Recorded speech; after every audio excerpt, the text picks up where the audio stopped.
नमस्कार दोस्तों, electrical technician channel में आपका स्वागत है। दोस्तों, जैसे कि ठंड का मौसम चालू हो गया है और हम नहाने के लिए पानी को गर्म करते हैं और पानी को गर्म करने के लिए गीजर का इस्तेमाल करते हैं। दोस्तों, आपके घर में जो गीजर इस्तेमाल किया जा रहा है, आप यदि उसको चालू करते हैं तो वो चालू भी हो सकता है या फिर किसी कारण से वो चालू ना भी हो सकता है। तो दोस्तों, आज के इस वीडियो के दौरान मैं आपको बताऊंगा कि आपका जो गीजर होता है उसके अंदर यदि प्रॉब्लम आता है तो आप किस प्रकार से चेक करोगे।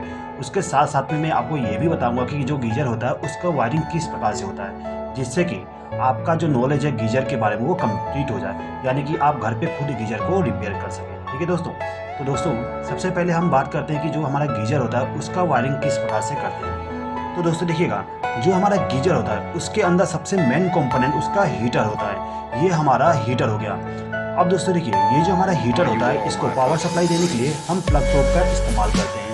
अब यदि हम इस प्लग टॉप के द्वारा पावर सप्लाई को कनेक्ट करके यदि मैं इस हीटर को कनेक्ट कर देता हूं तो हमारा जो हीटर है वो वर्क करने लगेगा, यानी कि पानी को गर्म करने लगेगा।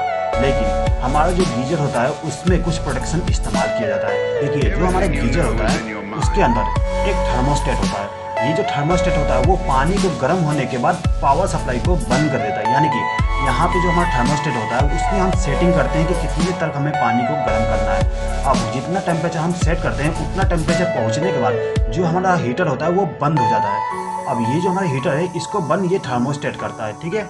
अब ये जो हमारा थर्मोस्टेट है इसके बाद में एक और प्रोटेक्शन इस्तेमाल किया जाता है। क्या प्रोटेक्शन इस्तेमाल किया जाता है देख लीजिए।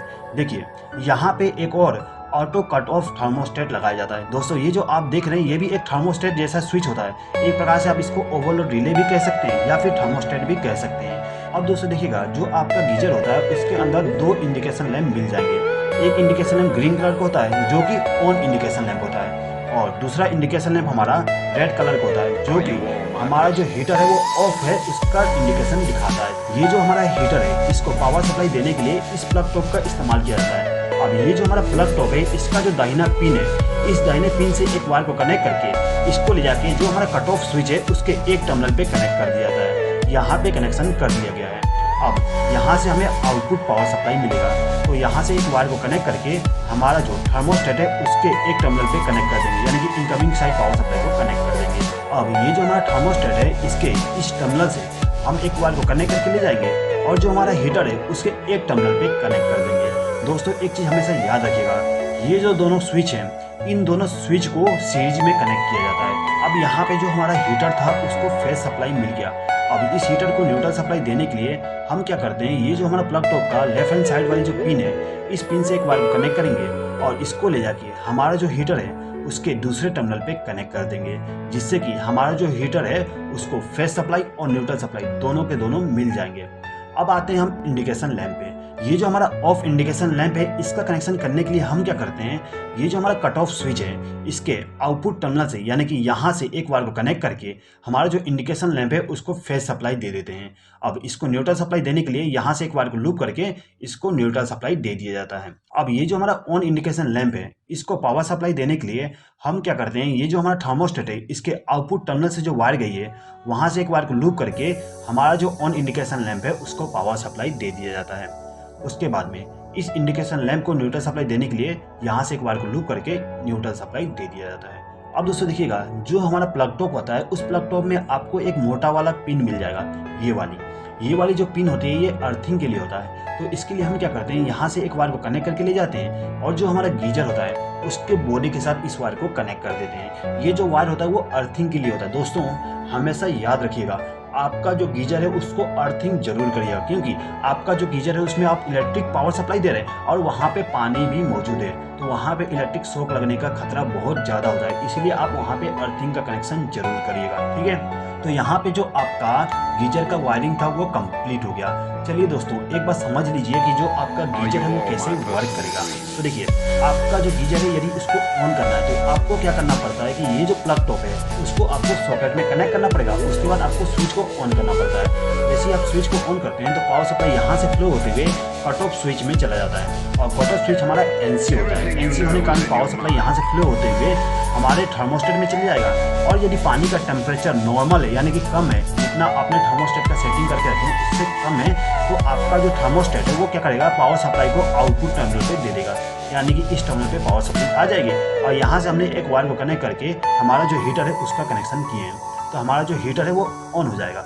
अब जैसे ही पानी गर्म हो जाता है तो ये जो थर्मोस्टेट होता है वो क्या करता है, पावर सप्लाई को ब्रेक कर देगा। कैसे ब्रेक करेगा, यहाँ पे जो हमारा थर्मोस्टेट है इसके अंदर एक बायोमेट्रिक स्ट्रिप लगा होता है, वो क्या करता है, टेम्परेचर को सेंस करता है और टेम्परेचर को सेंस करने के बाद ऑपरेट हो जाता है। और ऑपरेट होने के बाद क्या करेगा, ये जो पावर सप्लाई यहाँ से यहाँ जा रही थी उसको ब्रेक कर देगा, यानी कि पावर सप्लाई जो यहाँ पे थी वो यहाँ पे नहीं पहुँच पाएगा, जिसके कारण से इस हीटर को फ्रेश सप्लाई नहीं मिलेगा और हमारा जो हीटर है वो ऑफ हो जाएगा। अब जैसे ही आपका जो पानी का टेम्परेचर है दोबारा कम हो जाता है तो आपका जो हीटर है दोबारा ऑन हो जाएगा। अब दोस्तों देखिएगा, यहाँ पे हमारा जो इंडिकेशन लैंप है उसका भी कनेक्शन इसके आउटपुट टर्मिनल से किया गया है, यानी कि आपका जो हीटर है वो यदि ऑन रहता है तो आपका ये वाला इंडिकेशन भी ऑन रहेगा, और यदि आपका जो हीटर है वो ऑफ रहता है तो ये इंडिकेशन लैंप भी ऑफ रहेगा। ठीक है, अब यदि किसी कारण से हमारा जो थर्मोस्टेट है वो काम नहीं करता तो उस कंडीशन में हमारा जो कट ऑफ स्विच है वो ऑपरेट हो जाएगा।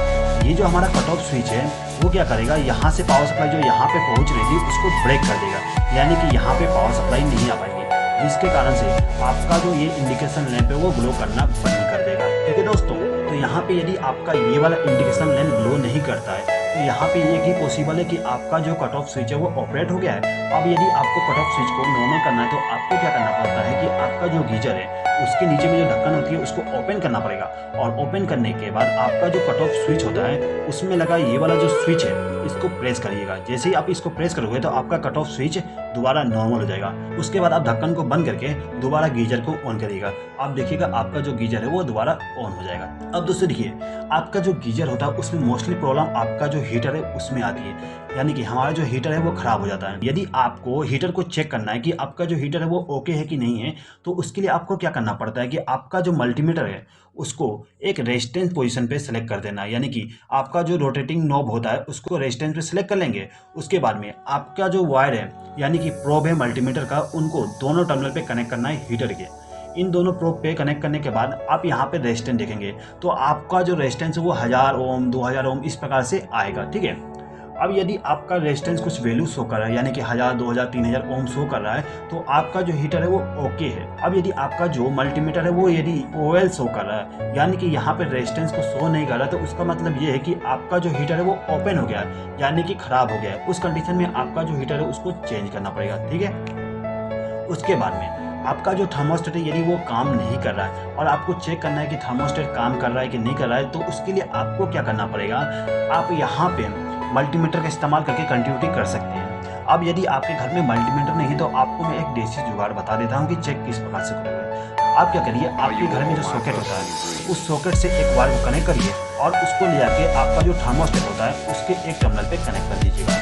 दोस्तों यहाँ पे जो आपका थर्मोस्टेट है या फिर कट ऑफ स्विच है, दोनों को चेक कर सकते हैं इस विधि से। ठीक है, तो यहाँ पर मैं आपको कट ऑफ स्विच का कनेक्शन करके बता रहा हूँ। ठीक है, तो यहाँ पर मैंने कट ऑफ स्विच को एक टर्मिनल पे एक फ्रेश वायर को कनेक्ट कर दिया हूँ। ठीक है, अब आपके घर में टेस्टर तो होता ही होगा, आपको क्या करना है, टेस्टर को दूसरे टर्मिनल पे कनेक्ट कर देना है। ठीक है, और आपका जो पावर सप्लाई है उसको ऑन कर दीजिएगा। जैसे ही ऑन करोगे तो आपका जो टेस्टर है यदि यहाँ पे लाइट जल रहा है तो इसका मतलब ये है कि आपका जो थर्मोस्टेट है वो आउटपुट पावर सप्लाई जनरेट कर रहा है। यदि यहाँ पे आपका जो टेस्टर है वो यहाँ पे लाइट ग्लो नहीं कर रहा है, इसका मतलब ये है कि आपका जो थर्मोस्टेट या फिर कट ऑफ स्विच है वो आउटपुट पावर सप्लाई जनरेट नहीं कर रहा।